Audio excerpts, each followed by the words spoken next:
Vadim Finkelchtein, owner M-1, Fedor Emelianenko, Alexander Emelianenko's manager, my boss.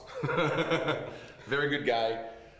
Vadim, you know, not a lot is known about you as a person. So can you just tell us a little bit about why you started M-1 and what it means to you, M-1? Klein beetje vertellen over het begin van M-1. Nou, M-1 is gebeurd bijna 10 jaar geleden. M-1 started almost 10 years ago. It's 97, yeah, I make first show in St. Petersburg. First show was 1997 here in St. Petersburg. En geweest ook grote vechters, Gilbert Eiffel, Bob Schrijver. In the early days we had all the big fighters like Gilbert Eiffel, and in the early shows Arlovsky has been in our shows right from the start here in St. Petersburg. Now you don't do mixed martial arts for money. I mean, it seems to me that, you know, I've known you for 6-7 years now, since Pride, and to me you have a love of the sport of fighting, correct? Jij doet het niet voor geld, maar jij houdt van de sport. Eerste keer ik nooit dorp naar een show in Amsterdam. Ik was gewoon, ja, ik vind het mooi.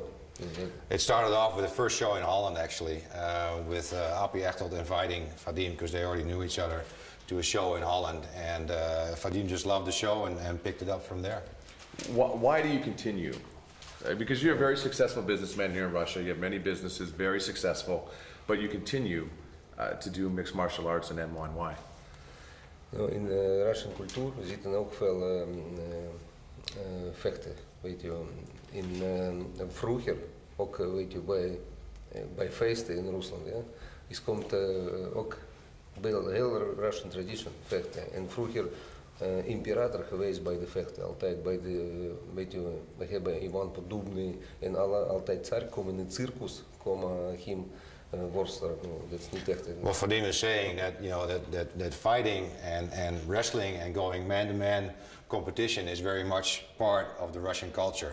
And if you look back in history, I mean, it's always been part of what the Tsars have been doing, what they've done in circuses, etc. So the man-to-man, the mano-a-mano deal is very much part of the Russian culture. So it's sort of, you know, it's inclined in what a Russian is. En wij hebben elke man hier van de military, 2 jaar moet military. Hij moet elke man. Dienst. Ja, dienst. En dat is iedere man een beetje bekend met mixed fight.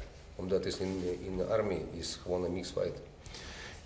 Here in the Russian army, and all men have to go there, and they actually go on repetitions quite often.